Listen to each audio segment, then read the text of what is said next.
बोलो गणपति महाराज की जय, सदगुरुदेव भगवान की जय, कृष्ण बलदेव की जय, राधा रानी की जय।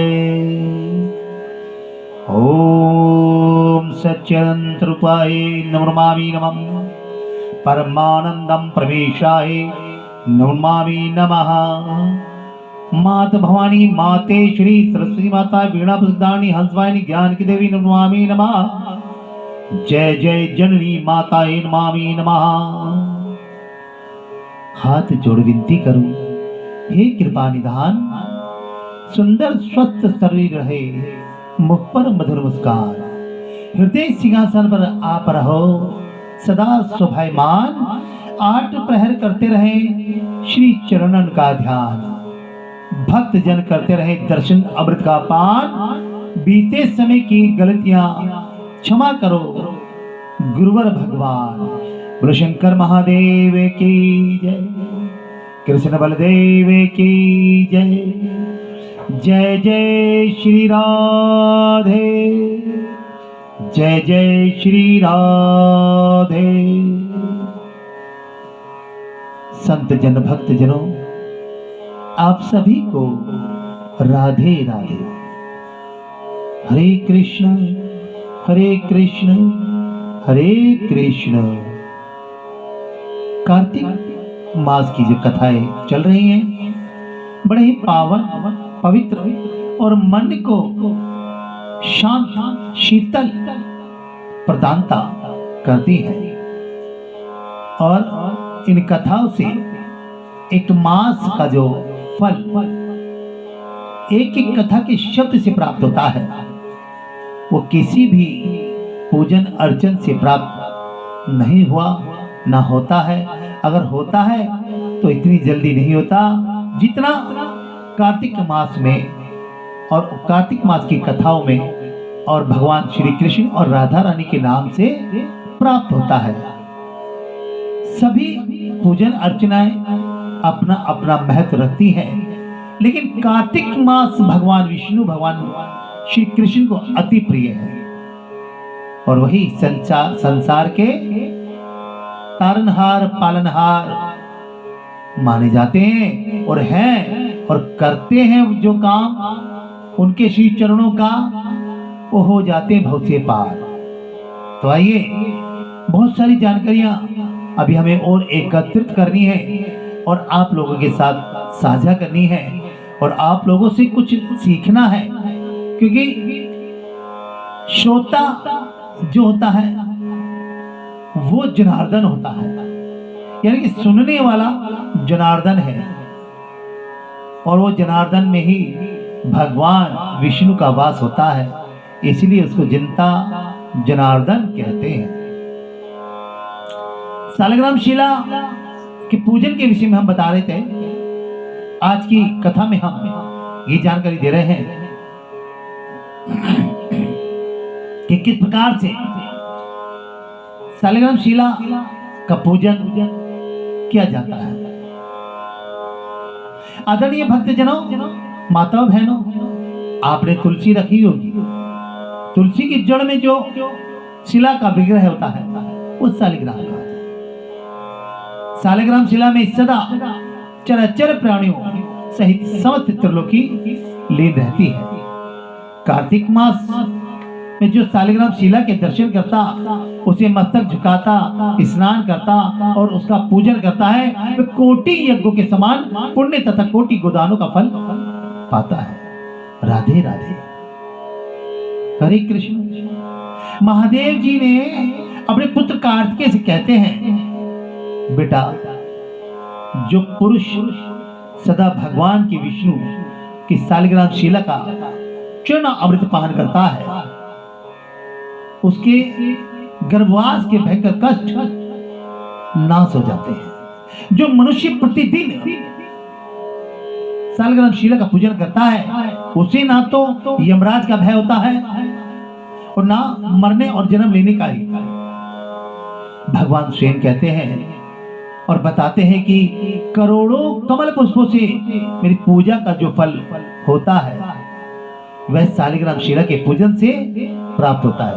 करोड़ों असंख्य फूलों से जो मेरी पूजा मानी जाती है, कमल पुष्पों से, उससे भी कहीं गुना फल शालिग्राम शिला का है, उसका पूजन का है। जिन लोगों ने मृतलोक में आकर कार्तिक मास में भी शालिग्राम पूजन नहीं किया, वह मुझसे द्वेष करने वाले प्राणी हैं। जो शालिग्राम शिला का पूजन नहीं करते, उन्हें तब तक के लिए नरक में रहना पड़ता है जब तक कि वह 14 इंद्र की आयु समाप्त नहीं हो जाती। अतः भक्ति भाव से शालिग्राम शिला को नमस्कार मात्र करने वाले प्राणी नरक में प्रवेश नहीं करते और नहीं कर सकते। बोलो विष्णु भगवान की, शंकर महादेव की, कृष्ण बलदेव की, राधे राधे। अन्य सभी शुभ कर्मों के फल का तो माप है, तुलना है, परंतु कार्तिक मास की शिला शालिग्राम शिला का पूजन करने से जो फल मिलता है उसका कोई माप नहीं है। जो शालिग्राम जल में और जल से कार्तिक मास में शालिग्राम शिला का के संबंध स्वास्तिक का चिन्ह बनाकर मनुष्य अपनी 7 पीढ़ियों की पवित्र कर सकता है, कर लेता है। जो नारी प्रतिदिन शालिग्राम शिला रूप भगवान विष्णु को नमस्कार करती है, गृहस्थी के कार्यों को आरंभ करती है, वे 7 जन्मों तक विधवा नहीं होती। क्या परंपार लीला है शालिग्राम शिला की। तभी तो महिलाएं, आप जैसी सभी संतनियां प्रातः काल उठकर शालिग्राम शिला, तुलसी, पीपल,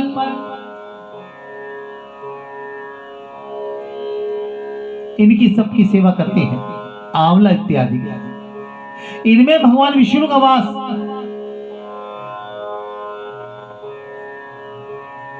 और तभी तो आप जैसी संतियां उस वृंदा से कुछ सीख लेती हैं, उस आंवले से, जो कहानी हम पहले भी बता चुके हैं और आने वाले समय में भी बताएंगे, क्योंकि कहानियों का दौर आता रहता है कि कौन सी कथा किस समय देनी है।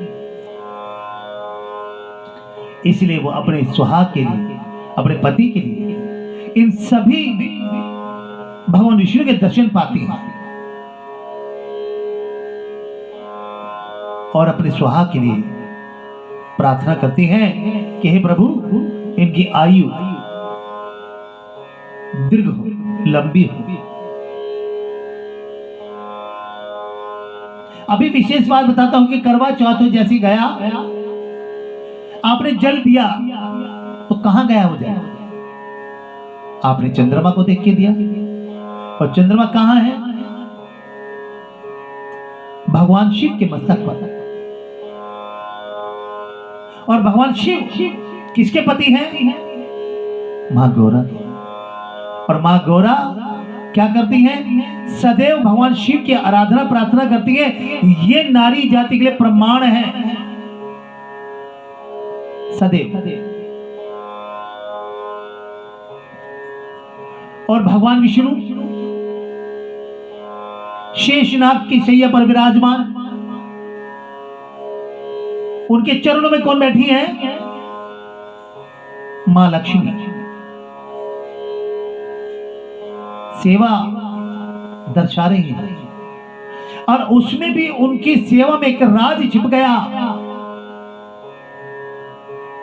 आजकल क्या हो रहा है इसलिए विषय नहीं है, बीते दिनों में क्या हुआ था, आज उस पर आधारित कुछ घटनाएं हैं, ये विशेष बात है।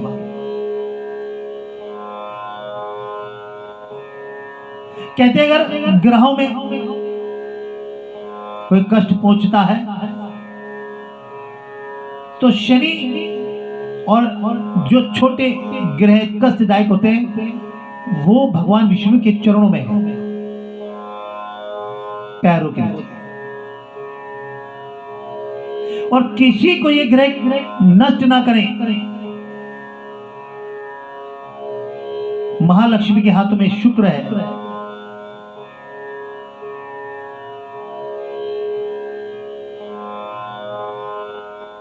लक्ष्मी,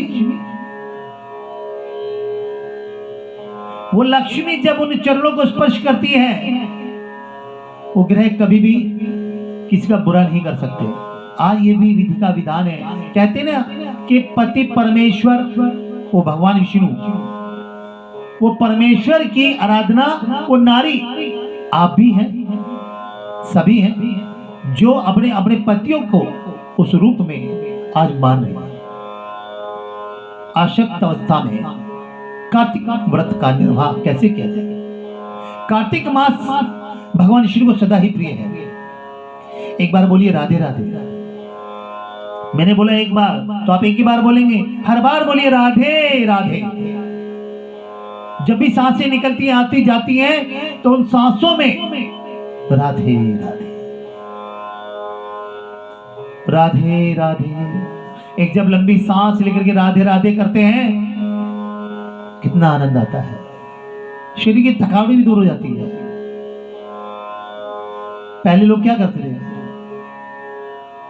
जब थक जाते थे, हे राम हरे राम, वो राम नाम से वो थकान दूर हो रही है।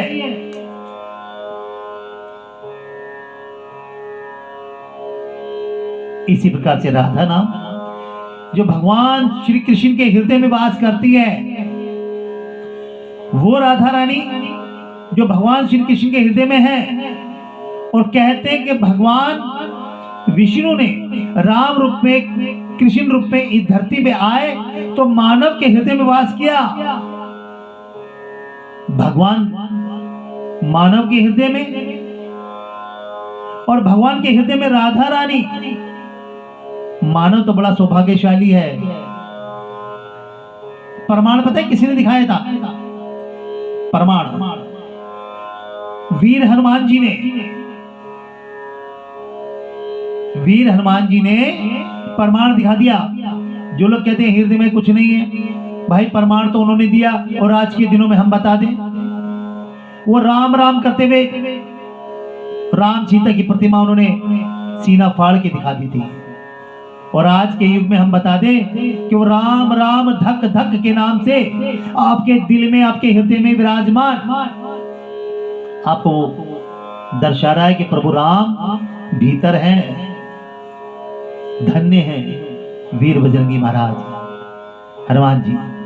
कोटि कोटि प्रणाम करते हैं। प्रत्यक्षता देखनी है तो राम नाम में हनुमान जी और हनुमान जी में राम नाम को देख लीजिए, ये प्रमाणता है।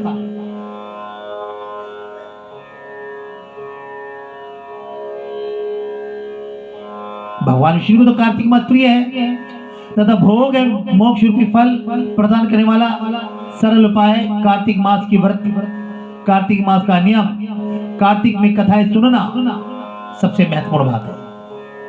पढ़ना अच्छी बात है, बहुत अच्छी बात है, लेकिन सुनना जो कर्णिकाओं के माध्यम से, वायु के माध्यम से वायुमंडल में फैल जाता है। इसलिए कभी भी हम मंत्र करते हैं तो उसका उच्चारण उच्च स्वर में होना चाहिए। मस्तक पर तिलक सुरीला सुंदरता वाला होना चाहिए, शर्म नहीं करनी चाहिए। कुछ लोग कहते हैं कि तिलक लगा लिया जी, महान पंडित हो गए हैं, साधु बन रहे, बाबा जी बन रहे हैं, कहते हैं लोग। अरे मान लीजिए उन्होंने माना है आपके तिलक को क्योंकि उनको अच्छा लग रहा है, वो लगा नहीं सकते, इसलिए वो आपको कह रहे हैं।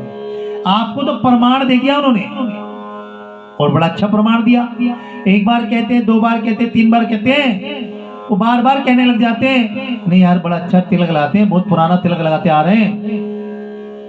तिलक माथे की शोभा है, प्रभु के दर्शन है। एक छोटा सा तिलक अगर आप लगाते हैं तो प्रभु के दर्शन होते हैं।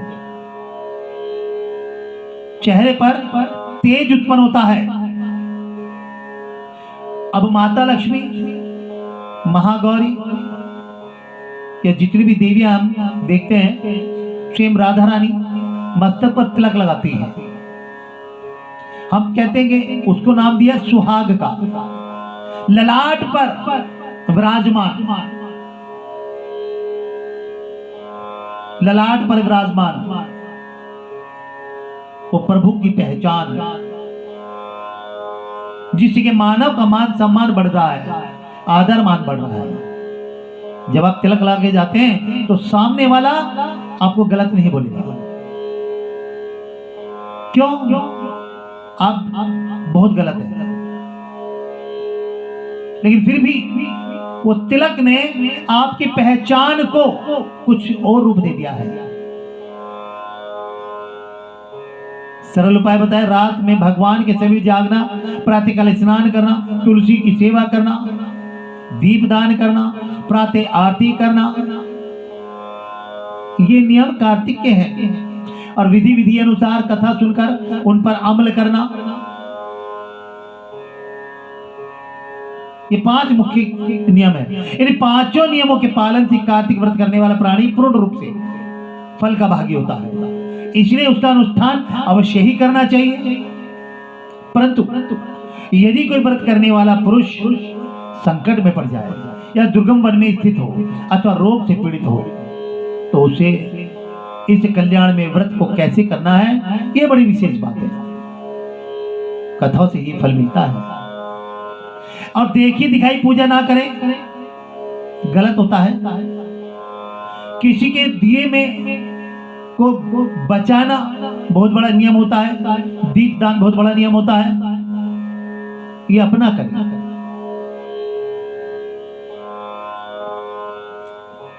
इस विषय में सूत जी ने कहा है कि ऋषियों, ऐसे मनुष्य को भगवान विष्णु या शिव मंदिर में जाकर केवल जागरण करना चाहिए। यदि कोई मंदिर भी समीप ना हो तो वह पीपल वृक्ष की जड़ के पास या तुलसी के वृक्ष के समीप बैठकर जागरण करे।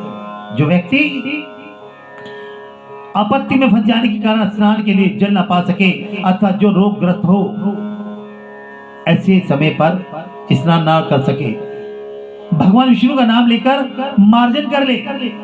जो कार्तिक व्रत में प्रवृत्त होकर भी किसी कारणवश उद्यापन न कर सके, उसे व्रत की पूर्ति के लिए यथाशक्ति गरीबों को भोजन कराना चाहिए। गरीब एवं ब्राह्मण के संतुष्ट होने पर स्वयं भगवान प्रसन्न होते हैं, इसमें तनिक भी संदेह नहीं है। तभी तो लोग भंडारे कर रहे हैं, लंगर लगा रहे हैं कि किसी तरीके से गरीब और साधु को खुश कर दे, भगवान प्रसन्न हो जाए। लाखों रुपए, हजारों रुपए, लेकिन कमी कहां जाती है, कहां पर आ जाती है? उस भंडारे को, उस लंगर को, उस अन्नदान को प्रमाणित कर देते हैं कि मैं फला फला इतना दान देकर ये भंडारा करा रहा हूं। नाम नहीं, काम होना चाहिए। वो फिर एहसान क्या है आपने? दान नहीं किया है। तुलसी वृक्ष के अभाव में वैष्णव विद्वान